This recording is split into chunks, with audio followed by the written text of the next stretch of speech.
بسم اللہ الرحمن الرحیم۔ السلام علیکم تمام دوستوں کو، اور پاک ہربل سپورٹ چینل میں تمام دوستوں کو خوش آمدید۔ آپ کا دوست حکیم شوکت علی نجف۔ کچھ عرصہ پہلے تقریباً یہ بات تو شاید میرا اندازہ تو نہیں ہے، لیکن علم میں تو یہی آتی ہے کہ تقریباً 10 سال پہلے اس نسخے پر تجربہ ہوا تھا۔ جناب نسخہ جو ہے وہ حکیم عبداللہ صاحب جہانیہ والے ان کا ہے، اور استاد الحکمہ ہے۔ بہت ہی کمال کا نسخہ۔ اس سے تو یہ ایک فائدہ ہوتا ہے کہ ایک تو کالا یرکان جو ہوتا ہے وہ بھی ختم ہو جاتا ہے، اور ساتھ میں جو پیلا یرکان ہوتا ہے اس کا تو علاج ہے ہی ہے۔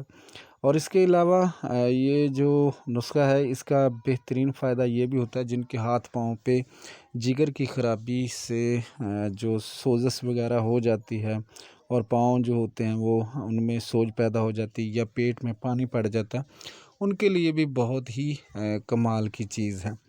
اور اس کے علاوہ جن کے ہاتھ پاؤں میں ورم آ جاتے ہیں اور ان کے لیے بھی بہت ہی لاجواب ہے۔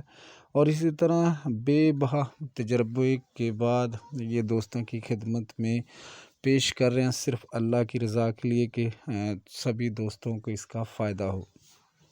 اگر کوئی حکمہ اسے بنانا چاہے تو اس کے لیے 100% گارنٹی دیتے ہیں کہ چیزیں اچھی ہوں، اور انشاءاللہ تعالی اس میں کوئی ایسی وجہ نہیں کہ یہ فائدہ مند ثابت نہ ہو۔ بہت سارے حکماء بناتے بھی ہیں، اور اسی طرح جو نئے طالب علم ہوتے ہیں وہ بھی اس پر تجربات کرتے ہیں، اور یہ معمولی سی چیزوں سے بننے والا نسخہ اتنا زبردست قسم کا کام کرتا ہے کہ آپ ایک بار ضرور آزمائیں، اور پھر کہیں گے کہ انشاءاللہ تعالی آپ ساری عمر یہی بنائیں گے، کیونکہ اس میں بہت ساری چیزیں جو ہیں وہ فائدہ مند ہوئے۔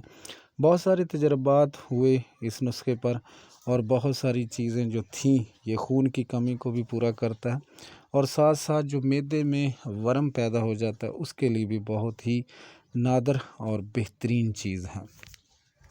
چلتے ہیں جی نسخے کی طرف۔ تو سب سے پہلے تو ہمیں اس چیز کی ضرور پہچان ہونی چاہیے۔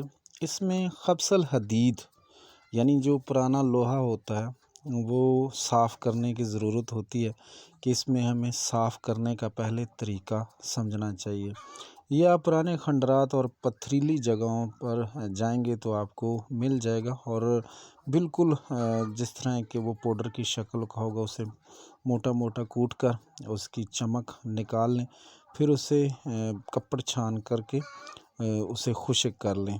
ایک تو طریقہ یہ بھی ہوتا ہے، اور بہت سارے لوگ جو ہوتے ہیں وہ آگ میں خشک کرتے ہیں، اور آگ میں خشک کرنا یعنی کہ اسے گل حکمت کر کے، یعنی ایک پاؤ آپ کے پاس یہ خبث الحدید ہے تو آپ نے 1 من اوپلوں کی آگ دے دینی ہے گل حکمت کر کے، تو یہ نکالیں گے تو یہ بھی بہت اعلیٰ درجے کی چیز بن جائے گا۔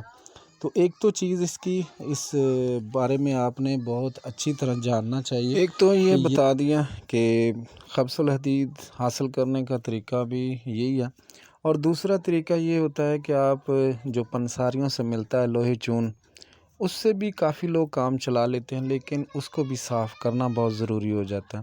لوہے چون مل جاتا ہے پنساریوں سے، اور وہ بھی آپ اچھی حالت میں صاف ستھرا لیں گے تب جا کے یہ بات جو ہوگی بہترین بنے گی۔ اور اس کے علاوہ اس کو بھی اگر آپ آگ دے لیں تو پھر اور اچھی چیز بن جائے گی۔ ابھی بات کرتے ہیں نسخے پر۔ تو نسخے کے لیے ہمیں کیا کرنا ہے؟ اس میں سب سے پہلے ہم نے خبث الحدید مصفہ، ٹھیک ہے، مصفہ صاف ستھرا ہونا چاہیے، تو یہ آپ نے لے لینا ہے، اور ساتھ میں پوست حلیلہ زرد اور پوست بلیلہ آملہ، یہ آپ نے یعنی ترفلا جسے کہتے ہیں، عام لفظوں میں یہ کہہ سکتے ہیں کہ بھیڑا آملہ، اور اس میں جو ہریڑ ہوتی ہے وہ بھی اسی میں شامل ہوتی ہے۔ تو یہ آپ نے اس کا صفوف لینا ہے۔ بہت سارے لوگ یہ کرتے ہیں کہ نسخہ بنانے کے لیے جو اس کی گٹھلی ہوتی ہے وہ بھی اس میں ڈال دیتے ہیں، یہ گٹھلی نہیں ڈالنی۔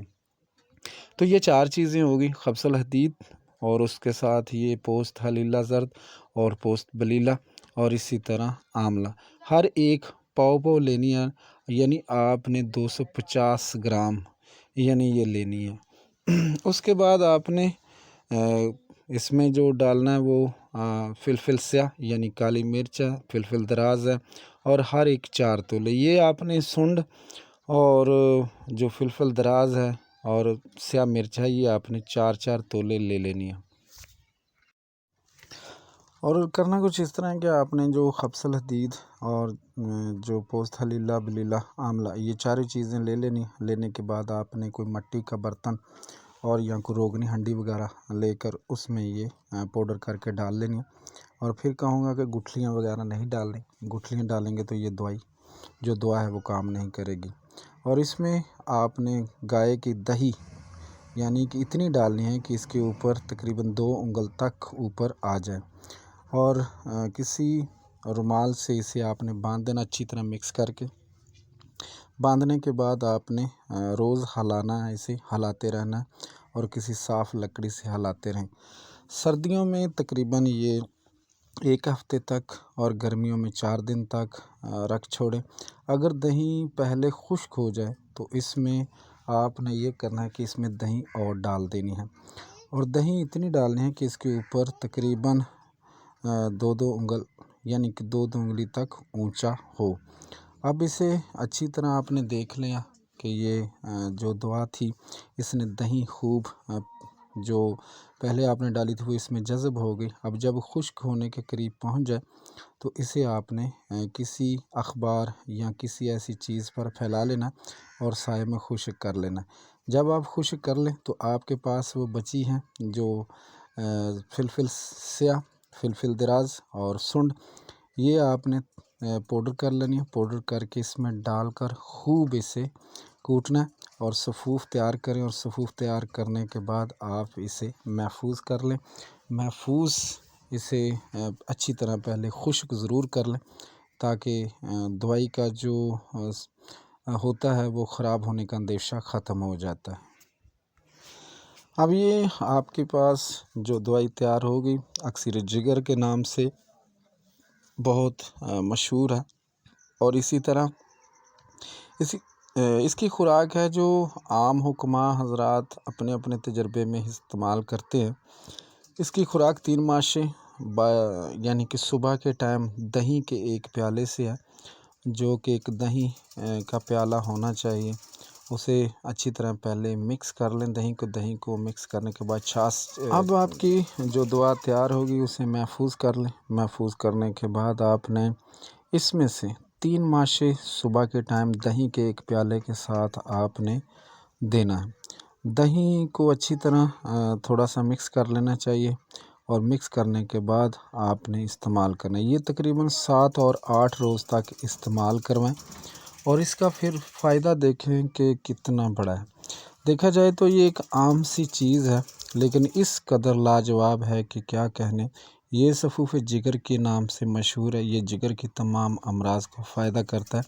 آپ اپنی معالج کی ہدایت کے مطابق استعمال کریں، اس میں کمی پیشی بھی کر سکتے ہیں۔ یہ خصوصی طور پر یرقان، ضعیف جگر، ہاتھ اور پاؤں کے ورم، اور چلتے پھرتے جن لوگوں کا سانس پھول جاتا ہے ان کے لیے بھی بہت اچھا اور بار بار آزمودہ چیز ہے۔ اور اسی طرح یرقان صفراوی ہو یا سداوی یعنی جسے پیلا یرقان کہتے ہیں یا کالا یرقان، ان کے لیے بھی فائدہ مند ہے۔ تیر بہدف چیز ہے، اور بے شمار مریضوں پر جب تجربہ ہوا تب جا کے یہ پتہ چلا کہ یہ تو ایک بہت نایاب چیز ہے، اور تقریباً تمام ان دوستوں تک یہ پہنچنی چاہیے جو کہ اصل میں بہت مہنگے علاج بھی ابھی تک مارکیٹ میں میڈیسن کے حوالے سے ملتے ہیں، لیکن انشاءاللہ تعالیٰ پھر نئے نسخے کے ساتھ ملیں گے۔ السلام علیکم۔